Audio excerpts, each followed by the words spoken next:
sampaikan pada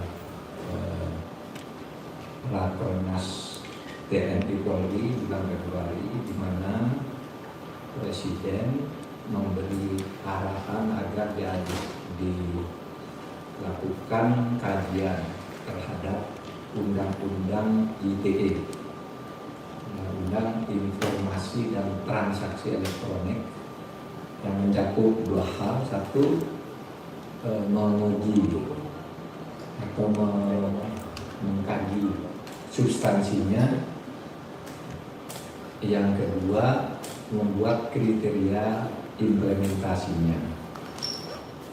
Nah, Kemenkumham telah membentuk keputusan atau membuat keputusan nomor 22 tahun 2001 yang kemudian diperbarui dengan Undang-Undang Kemenko Polhukam, keputusan Menko Polhukam nomor 25 2001 tentang tim kajian yang ada dua tadi. Satu, mengkaji substansi untuk kemungkinan revisi. Yang kedua, membuat kriteria implementasi.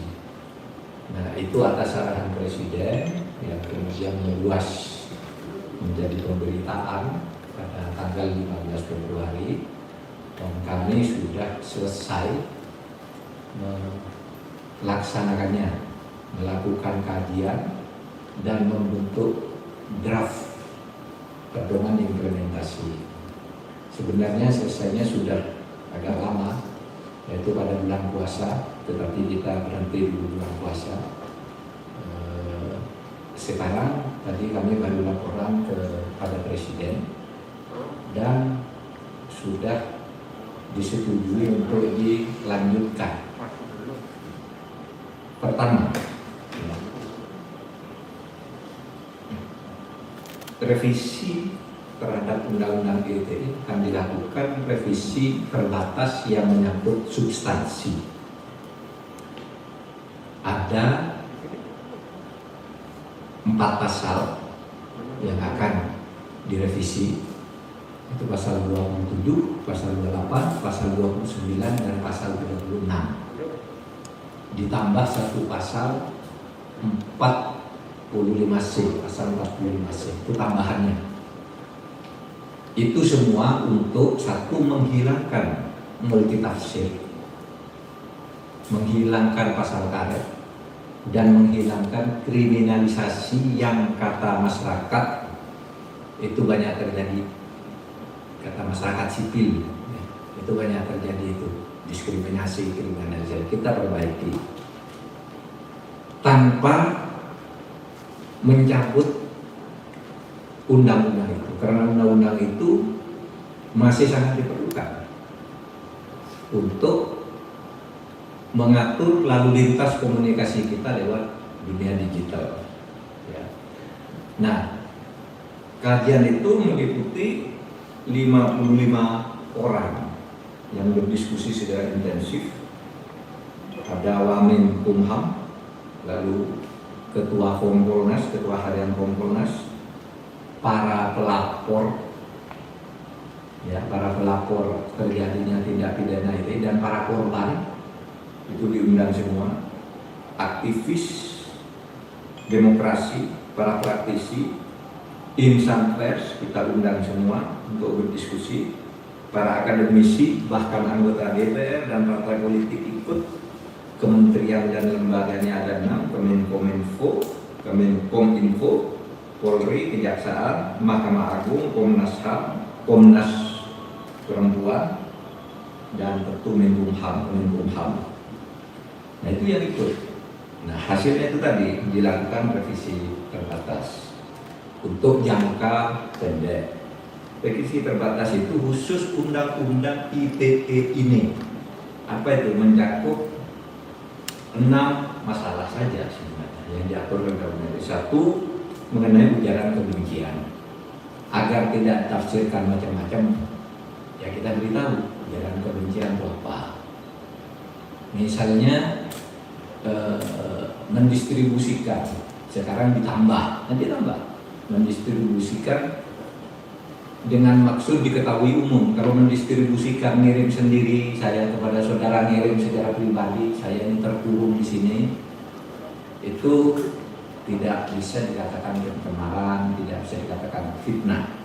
Nah sekarang ini seperti baik moral itu kan karena kata untuk diketahui umum itu tidak ada. Sekarang kita kan bisa dihukum kalau itu didistribusikan untuk diketahui umum. Kalau melapor bahwa saya di rumah sakit diperlakukan kurang baik, melapor ke anaknya kan tidak apa-apa, itu tidak bisa dihukum. Nah kayak gitu yang kita beri penjelasan, sehingga revisinya secara substansi itu menambah kalimat, memperjelas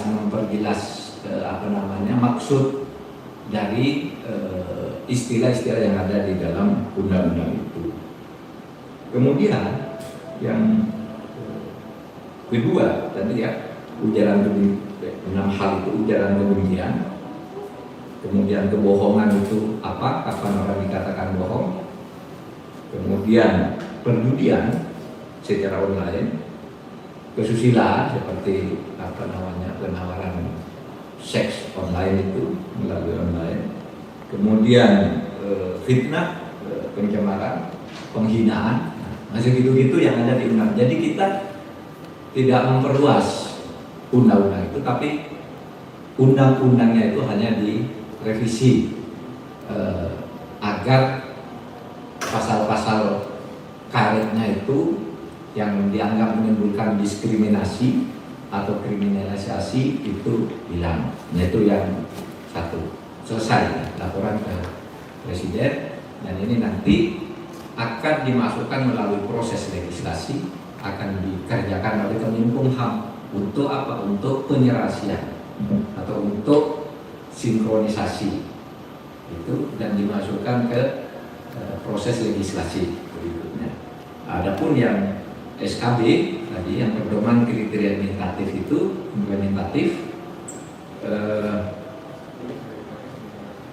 ada 3 nanti yang akan tanda tangan, 1 Kapolri, 2 Jaksa Agung, yang ketiga Menkominfo.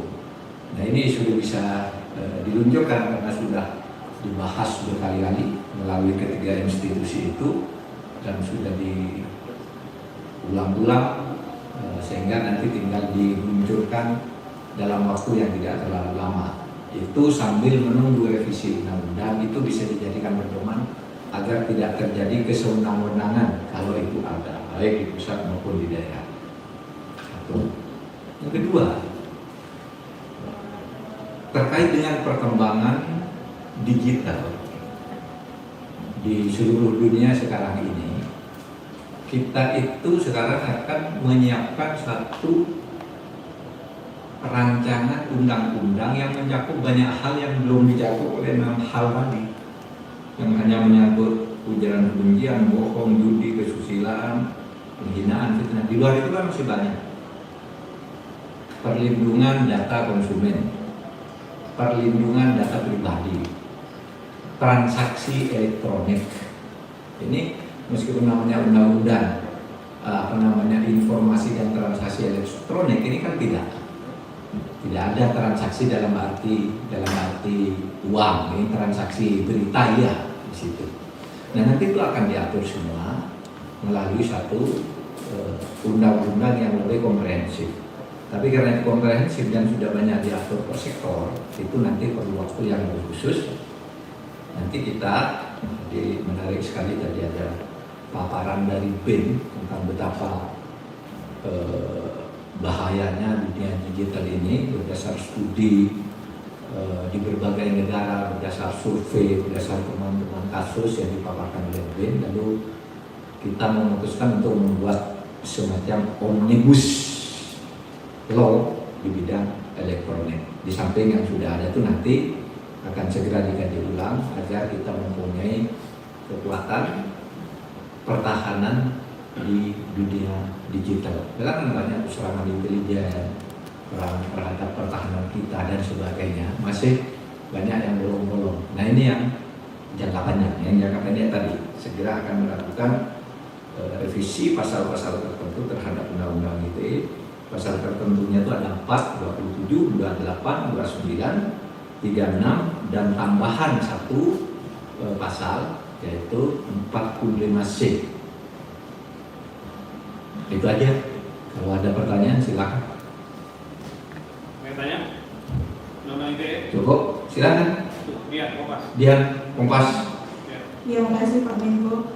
Mau nanya terkait dengan revisi terbatas Undang-Undang ITE ini, berarti Kemenkumham ya Pak yang sudah menyiapkan naskah draft revisinya, kemudian nanti apakah akan diusulkan di perubahan prolegnas prioritas 2021 Pak? Kemudian sedikit penjelasan juga soal politik hukum pengaturan dunia digital di Indonesia tadi ya Pak. Bapak menyebut ada banyak rancangan undang-undang. Nah itu apakah nanti akan disesuaikan dengan perkembangan digital yang ada saat ini Pak, sehingga aturannya lebih komprehensif, tidak hanya membatasi tetapi juga memberikan perlindungan kepada masyarakat digital. Terima kasih Pak. Ya, jadi yang membuat rancangan revisi itu adalah tim lintas kementerian dan lembaga, ya, dikoordinir oleh Menko Polhukam. Kalau ada Menkumham, Menkominfo, Kepolisian, Kejaksaan, BSSN itu bergabung di sini sejak bulan Februari. Nah, karena sekarang sudah selesai, lalu diserahkan ke Menkumham untuk dibawa ke proses legislasi, dibawa ke prolegnas gitu.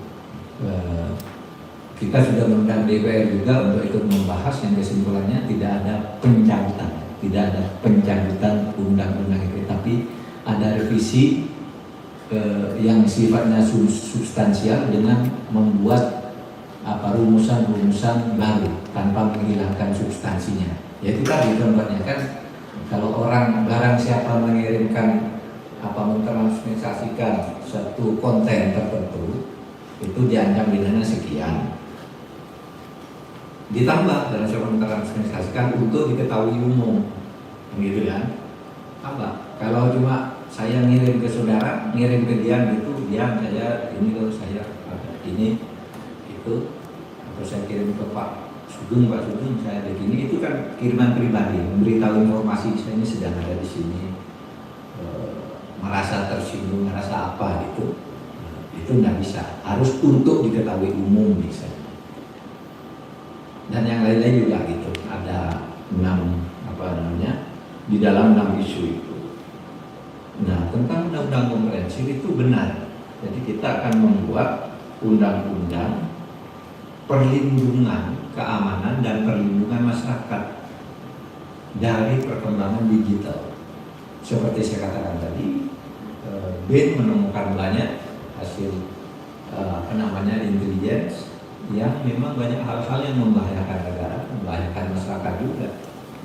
Bahkan ada klaster-klaster apa yang sebenarnya memproduksi hoax itu sudah terpetakan semua, sehingga nanti akan dimasukkan di dalam sebuah undang-undang. Tapi ini kerja yang agak lama karena harus komprehensif. Kan sudah ada undang-undang sektoral ya, ada undang-undang PDP yang sedang dibahas, ada undang-undang keamanan cyber, ada permen, ada peraturan ketua BSSN, ada peraturan undang-undang tentang pencucian uang, itu semua kan sudah ngatur di sini. Nah ini nanti mau diintegrasikan di dalam sebuah aturan gitu. Sambil menunggu diundangkannya kitab undang-undang hukum pidana yang baru, karena di situ induknya nanti baru kita membuat undang-undang yang lebih teknis. Cukup ya? Cukup ya. Oke, terima kasih teman-teman.